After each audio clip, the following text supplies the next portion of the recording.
इस वीडियो में मैं आपको दिखाऊंगा कि आप आसानी से और कॉन्फिडेंस से जर्मन आर्टिकल्स का इस्तेमाल कैसे कर सकते हो। अगर आपको कभी कभार कोई डाउट है कि किस सिचुएशन में der die das आता है और किस सिचुएशन में ein eine ein, तो उस वीडियो को देखने के बाद आपको बिल्कुल क्रिस्टल क्लियर हो जाएगा और आप कभी नहीं भूलोगे।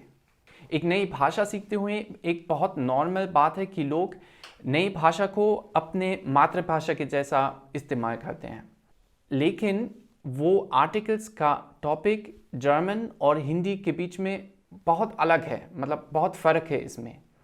और इसलिए बहुत ज़रूरी है कि आप उसको ध्यान से देखोगे और सीखोगे ताकि आप एक ऐसे स्किल लेवल पर पहुंच सकते हो अपने जर्मन में कि लोगों को बिल्कुल हैरान और इम्प्रेस हो जाते हैं।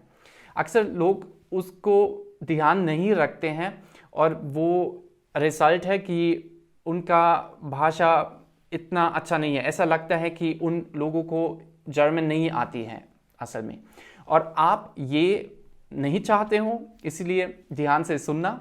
अगर हम जर्मन में एक नाउन मतलब संज्ञा का इस्तेमाल करते हैं तो हम उसका इस्तेमाल हमेशा एक डेफिनेट आर्टिकल या फिर एक इनडेफिनेट आर्टिकल के साथ करते हैं। ज़्यादातर, हमेशा नहीं लेकिन ज़्यादातर। लेकिन हमें कैसे पता है कि कब इनडेफिनेट और कब डेफिनेट आर्टिकल चाहिए? उसके लिए क्लियर रूल्स है और हम अभी उसको विस्तार में देखते हैं। पहली बात है कि अगर हम किसी चीज़ के बारे में बात करते हैं जो स्पष्ट नहीं है तो हम इनडेफिनेट आर्टिकल का इस्तेमाल करते हैं, और अगर हम किसी चीज़ के बारे में बात करते हैं जो स्पष्ट है तो हम डेफिनेट आर्टिकल का इस्तेमाल करते हैं। उदाहरण के लिए, München ist eine Stadt in Deutschland। तो म्यूनिक जर्मनी में एक शहर है, लेकिन जर्मनी में बहुत सारे और शहर भी हैं। इनमें से एक म्यूनिक है, ठीक है? तो हम म्यूनिक मतलब म्यूनिशन के जगह में हम फ्रैंकफर्ट का भी इस्तेमाल कर सकते हैं ना। हम बोल सकते हैं Frankfurt ist eine Stadt in Deutschland या फिर Berlin ist eine Stadt in Deutschland, ठीक है? लेकिन अगर हम डेफिनेट आर्टिकल का उदाहरण को देखते हैं तो हमें क्लियर हो जाएगा। München ist die Hauptstadt von Bayern। मतलब म्यूनिक बावेरिया का कैपिटल है, और बावेरिया का सिर्फ एक कैपिटल है, कोई और कैपिटल नहीं है ना। तो हम ऐसा नहीं बोल सकते कि फ्रैंकफर्ट इज दी हाउप्टस्टाdt फॉन बायर्न, वो सिर्फ गलत है, ठीक है? तो ये एक स्पष्ट स्टेटमेंट है, एक स्पष्ट वाक्य।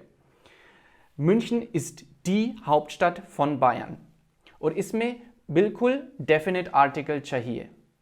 दूसरी बात है कि अगर हम किसी चीज़ का परिचय करते हैं, मतलब हम उसका पहली बार जिक्र करते हैं, तो हम भी इनडेफिनेट आर्टिकल का इस्तेमाल करते हैं, ठीक है? और अगर किसी चीज़ का परिचय हो चुका है या फिर सबको पता है कि हम किस चीज़ के बारे में बात करते हैं और अभी हम उस चीज़ के बारे में स्पष्ट बात करना चाहते हैं, तो हम डेफिनेट आर्टिकल का इस्तेमाल करते हैं। जैसे Ein Hund sitzt auf der Straße। कुत्ता अभी सड़क में बैठा है। Ein Hund sitzt auf der Straße। तो इसमें इनडेफिनेट आर्टिकल का इस्तेमाल किया जाता है, ein Hund। लेकिन अगर हम ऐसे बोलते हैं Ein Hund sitzt auf der Straße, der Hund beißt, तो अभी परिचय हो चुका है। Ein Hund sitzt auf der Straße, वो परिचय है, और उसके बाद हम स्पष्ट उस कुत्ते के बारे में बात करते हैं, ठीक है? Der Hund beißt, वो कुत्ता जो सड़क में बैठ रहा है वो काटता है, ठीक है? तो इसलिए इसमें डेफिनेट आर्टिकल का इस्तेमाल किया जाता है। और एक्चुअली उस उदाहरण में अगर हम सड़क में जा रहे हैं और वो कुत्ता दिखता है तो हम भी बोल सकते हैं Der Hund beißt। मतलब पहली सेंटेंस का ज़रूरत नहीं है इस सिचुएशन में, क्योंकि सबको पता है कि उस कुत्ते के बारे में बात हो रहा है। हिंदी में हम बोल सकते हैं गाड़ी कहाँ है? गाड़ी नीचे खड़ी है घर के सामने, ठीक है? लेकिन जर्मन में हम बिल्कुल नहीं बोल सकते हैं कि wo ist Auto? Auto ist unten gegenüber Haus. वो बिल्कुल गलत है। हमें हमेशा आर्टिकल का इस्तेमाल करना चाहिए।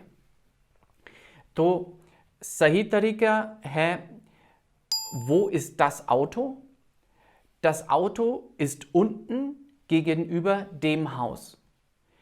अगर आप उसको भूल जाओगे तो एक्चुअली गलतफहमी आसानी से हो सकते हैं, या फिर ऐसा हो सकता है कि लोगों को बिल्कुल समझ में नहीं आएगा, और एक्चुअली ऐसा भी लगता है कि आपको असली जर्मन नहीं आती।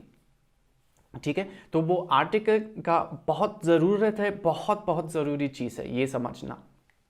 एक और उदाहरण है, नई फार्मेसी कहाँ है? नई फार्मेसी बस स्टॉप के सामने है। और हम जर्मन में बिल्कुल नहीं बोल सकते हैं वो ist neue Apotheke. Neue Apotheke ist gegenüber Bushaltestelle. ठीक है, वो बिल्कुल अजीब है, बिल्कुल गलत है।